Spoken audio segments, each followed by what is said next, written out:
आकाशवाणी से पेश है खबरनामा।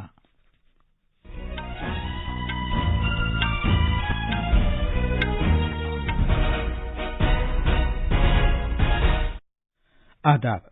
खबरनामे के साथ मैं असलम बेग। पहले इस वक्त की अहम खबरें। मुल्क में 1000 से ज्यादा आबी गुजरगाहें तामीर की जा रही हैं ताकि भारत की नदियों में जदीद सियाहती जहाजों को लाया जा सके। दिसंबर में मजमूई जीएसटी वसूली में 15% का इजाफा हुआ और यह तकरीबन 1.5 लाख करोड़ रुपए तक पहुंच गई। भारत ने पाकिस्तान से कहा है कि वो पाकिस्तानी जेलों में कैद 633 भारतीयों को रिहा करे। वजीर खारजा एस जयशंकर ने कहा है कि रूस यूक्रेन तनाज़ा गहरी तशवीश का मामला है। उन्होंने दोनों मुल्कों से कहा कि वो मुज़ाकरात और सिफारत का रुख इख्तियार करें। और 19 साल से कम उम्र खवातीन क्रिकेट में प्रिटोरिया में आज शाम चौथे T20 में भारत का मुकाबला मेजबान जनूबी अफ्रीका से होगा।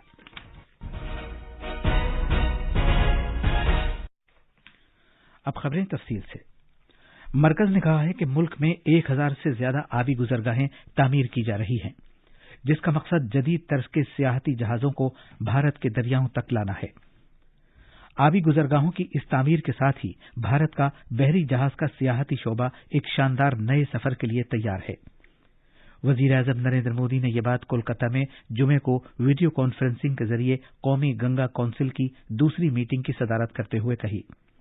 जनाब मोदी ने ऐलान किया कि इस महीने की 13 तारीख को दुनिया का सबसे लंबा बहरी जहाज काशी से शुरू होकर बांग्लादेश के रास्ते डिब्रूगढ़ पहुंचेगा। यह जहाज 2300 किलोमीटर का फासला तय करेगा।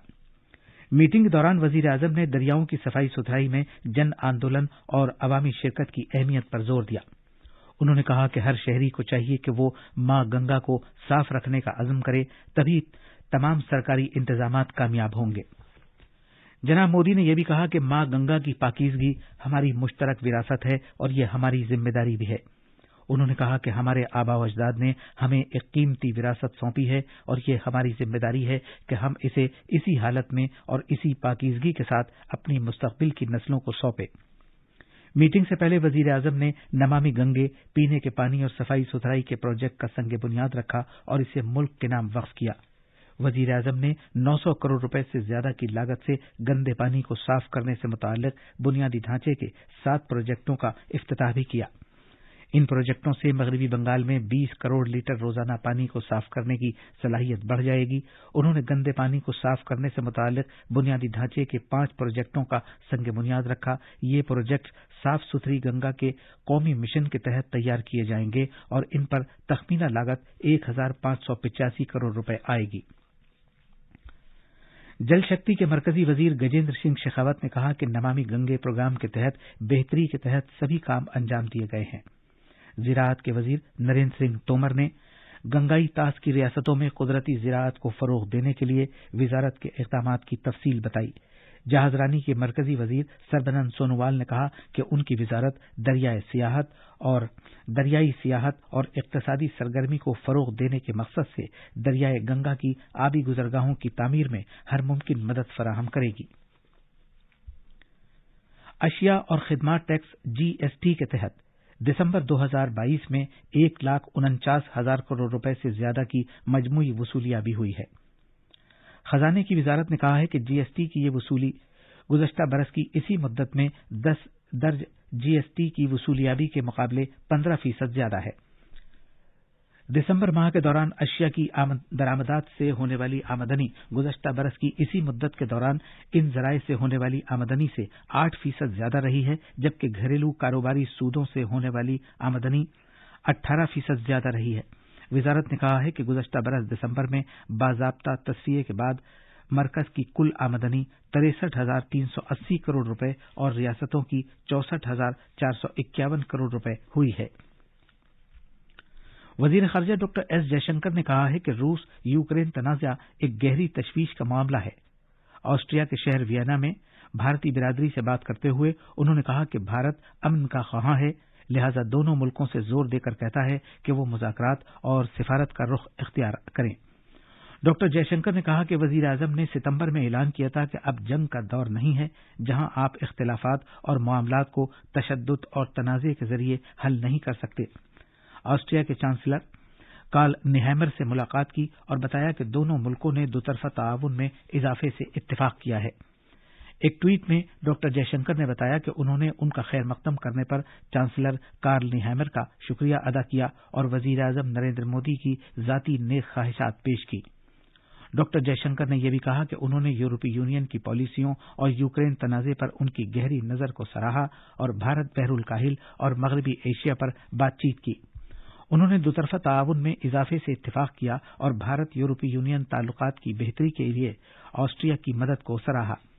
اس سے پہلے کل ڈاکٹر جے شنکر نے وینا میں بلغاریہ کے صدر رومین جیورجیو رادیف سے بات چیت کی تھی اور دونوں ملکوں کے درمیان میک ان انڈیا، تجارتی سرگرمیوں کو سمندر کے کنارے پر ہی انجام دیے جانے اور لچکدار سپلائی چین کی تشکیل کے ضمن میں تعاون کو مستحکم کرنے پر تبادلہ خیال کیا تھا۔ بھارت کی طرف سے پچھلے 27 سال میں وزیر خارجہ کی سطح کا یہ پہلا دورہ ہے۔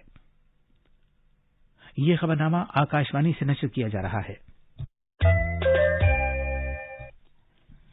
بھارت نے پاکستان سے کہا ہے کہ وہ ان 633 بھارتی ماہی گیروں اور 2 بھارتی سویلین قیدیوں کو رہا اور بھارت کے سپرد کیے جانے کی کارروائی تیز کر دے جنہوں نے اپنی سزا پوری کر لی ہے اور جن کی شہریت کی تصدیق ہو گئی ہے۔ اس کے علاوہ پاکستان سے کہا گیا ہے کہ وہ اپنی تحویل میں موجود باقی 30 ماہی گیروں اور 22 سویلین قیدیوں کو فوری قونصل رسائی فراہم کرے۔ قونصل رسائی سے متعلق 2008 کے سمجھوتے کے تحت ہر سال 1 جنوری اور 1 جولائی کو اس طرح کی فہرست کا تبادلہ کیا جاتا ہے۔ وزارت خارجہ نے کہا ہے کہ بھارت نے 339 پاکستانی سویلین قیدیوں اور 95 پاکستانی ماہی گیروں کی فہرست پاکستان کو سونپی ہے جو بھارت کی تحویل میں ہے۔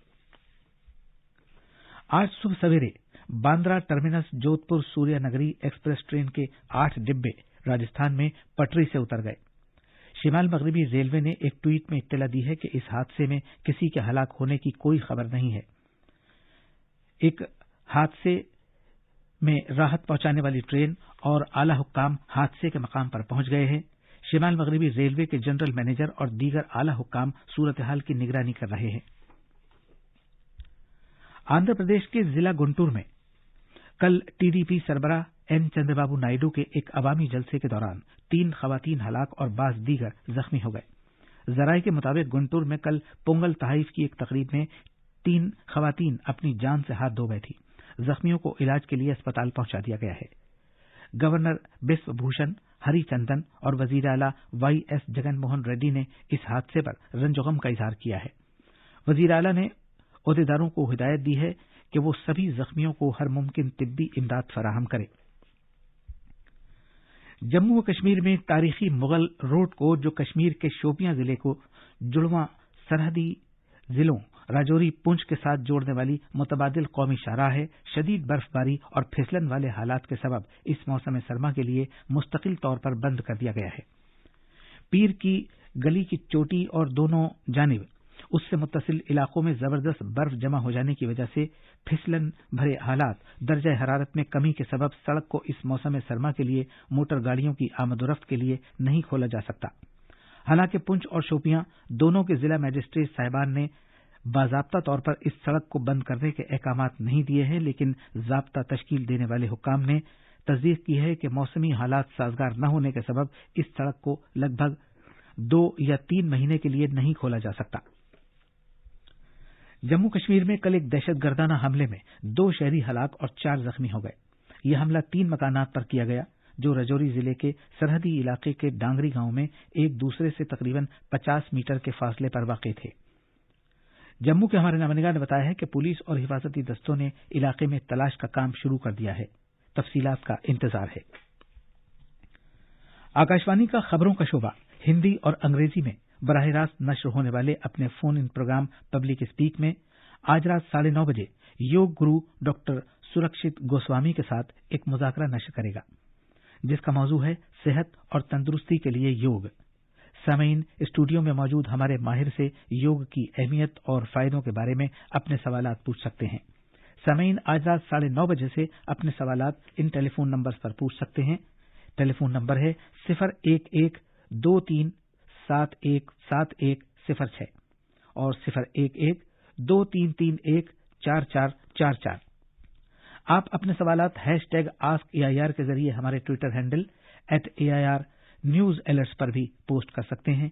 ये बराह रास्त प्रोग्राम FM गोल्ड चैनल और इजाफी मीटरों पर भी सुना जा सकता है। ये प्रोग्राम हमारी वेबसाइट newsonair.nic.in पर और हमारे YouTube channel news on AIR official पर भी दस्तयाब रहेगा। नए साल 2023 के आगाज के साथ ही भारत और पूरी दुनिया में मोटे अनाज का बैनुल-अक़वामी साल भी जोशो खरोश के साथ शुरू हो गया है। अक़वाम मुत्तहिदा ने साल 2023 को वजीर आज़म नरेंद्र मोदी की पहल पर मोटे अनाज के बैनुल-अक़वामी साल के तौर पर ऐलान किया है। इस साल को मोटे अनाज के लिए वक्फ करने का मकसद पूरी दुनिया में देरपा ज़राअत और एक उम्दा खुराक के तौर पर इसके फायदों के तईं मोटे अनाज के अहम रोल के बारे में बेदारी लाना है। मुल्क में मुख्तलिफ वजारतों, रियासती सरकारों और बैरून मुल्क भारतीय सफारतखानों के जरिए इस मकसद से सरगर्मियां अंजाम दी जाएंगी। उन्होंने 2023 में खास महीना भी मुकर्रर किया है ताकि मोटे अनाज के बैनुल-अक़वामी दिन को फरोग देने और मोटे अनाज के फायदों के बारे में बेदारी में इजाफा करने के लिए मुख्तलिफ सरगर्मियां अंजाम दी जा सकें। भारत की 19 साल से कम उम्र की खवातीन क्रिकेट टीम और मेजबान जनूबी अफ्रीका के दरमियान जारी 5 2020 मैचों की सीरीज का चौथा मैच आज प्रिटोरिया में खेला जाएगा। यह मैच भारतीय वक्त के मुताबिक शाम 5:15 पर शुरू होगा। भारतीय खवातीन को इस सीरीज में फिलहाल 1-0 की सबकत हासिल है। उत्तर प्रदेश में घने कोहरे के साथ सर्द लहर से मामूल की जिंदगी मुतासिर हुई है। कई जिलों में इंतजामिया ने स्कूलों को बंद कर दिया है या उनके औकात में तब्दीली कर दी है। तफसीलात हमारे नामनिगार से। रियासत भर में आज सुबह घने कोहरे से गाड़ियों की रफ्तार सुस्त पड़ गई और कई मकामात से हादसों की भी खबरें मिली हैं। हाथरस जिले में घने कोहरे की वजह से एक कार और ट्रैक्टर में हुई जबरदस्त टक्कर में 3 अफराद हलाक हो गए, वहीं 3 दीगर लोग बुरी तरह जख्मी हो गए। घने कोहरे की वजह से जहां ट्रेन खिदमात मुतासिर हैं, वहीं परवाजों पर भी इसका असर पड़ा है। तवील फासले वाली कई ट्रेनें अपने तयशुदा वक्त से देरी से चल रही हैं। हालांकि इंतजामिया ने अलाव जलाने और रैन बसेरे में सहूलियात दस्तयाब कराने का काम जरूर किया है, लेकिन रात में दर्जे हरारत 5 से 8 डिग्री के दरमियान रह रहा है, जिससे लोगों को खासी परेशानी का सामना करना पड़ रहा है और खासतौर पर सड़क पर गुजर बसर करने वाले लोग मुश्किल में हैं। कई जिलों में 8वीं तक के स्कूल बंद कर दिए गए हैं, वहीं कुछ जिलों में इनके वक्त में भी तब्दीली की गई है। खबरनामे के लिए लखनऊ से सुशील चंद्र तिवारी। भारत के महकमे मौसमियात IMD ने आने वाले दिनों में पंजाब, उत्तर प्रदेश और बिहार में घना कोहरा और सर्द लहर जारी रहने की पेशगोई की है। हमारे नुमाइंदे से बात करते हुए IMD के सीनियर साइंसदान RK जैनामनी ने कहा कि राजस्थान में भी शदीद सर्दी जारी रहेगी, जबकि दिल्ली के बारे में उन्होंने कल से दर्जा हरारत में कमी और ताजा सर्द लहर चलने की पेशगोई की है। ये थी खबरें। अब अखबारात के आईने के साथ हैं शबाना रहमान। शुक्रिया असलम। मुल्क में नए साल का जश्न, सदर जमहूरिया, नायब सदर जमहूरिया और वजीर आजम की जानिब से हमवतनों को मुबारकबाद। इस खबर को आज राजधानी दिल्ली से शाये होने वाले अखबारों ने बड़ी खबर बनाया है। रोजनामा राष्ट्रीय सहारा की एक सुर्खी है कि वजीर आजम के प्रिंसिपल सेक्रेटरी ने कोरोना से निमटने की तैयारियों का जायजा लिया। वजीर आजम नरेंद्र मोदी कल 3 जनवरी को साइंस कांग्रेस से खिताब करेंगे। रोजनामा प्रताप ने इस खबर को सुर्खी बनाते हुए लिखा है कि साइंस और टेक्नोलॉजी में खवातीन की शिरकत को उजागर करने के लिए एक खुसूसी प्रोग्राम भी मुनक्किद किया जाएगा। दिसंबर 2022 में GST में 1,40,000 करोड़ रुपए का इजाफा होने की खबर को भी रोजनामा बिलाप समेत सभी आज के अखबारों ने नुमाया किया है। फजाई आलूदगी पर मरकजी हुकूमत का बड़ा ऐलान। दिल्ली NCR में कोयले के इस्तेमाल पर पाबंदी, खिलाफ वर्जी करने पर आयद किया जाएगा भारी जुर्माना। इस खबर को अखबार मशरिक, मिलाप और दीगर अखबारों ने अहमियत दी है। और आखिर में खास खबरें एक बार फिर। मुल्क में 1000 से ज्यादा आबी गुजरगाहें तामीर की जा रही है ताकि भारत की नदियों में जदीद सियाहती जहाजों को लाया जा सके। दिसंबर में मजमूई GST वसूली में 15% का इजाफा हुआ और ये तकरीबन 1.5 लाख करोड़ रुपए तक पहुंच गई। भारत ने पाकिस्तान से कहा है कि वो पाकिस्तानी जेलों में कैद 633 भारतीयों को रिहा करे। वजीर खारजा S जयशंकर ने कहा है कि रूस यूक्रेन तनाज़ा गहरी तशवीश का मामला है। उन्होंने दोनों मुल्कों से कहा है कि वो मुज़ाकरात और सिफारत का रुख इख्तियार करें। और 19 साल से कम उम्र खवातीन क्रिकेट में प्रिटोरिया में आज शाम चौथे T20 में भारत का मुकाबला मेजबान जनूबी अफ्रीका से होगा। इसी के साथ ये खबरनामा खत्म हुआ।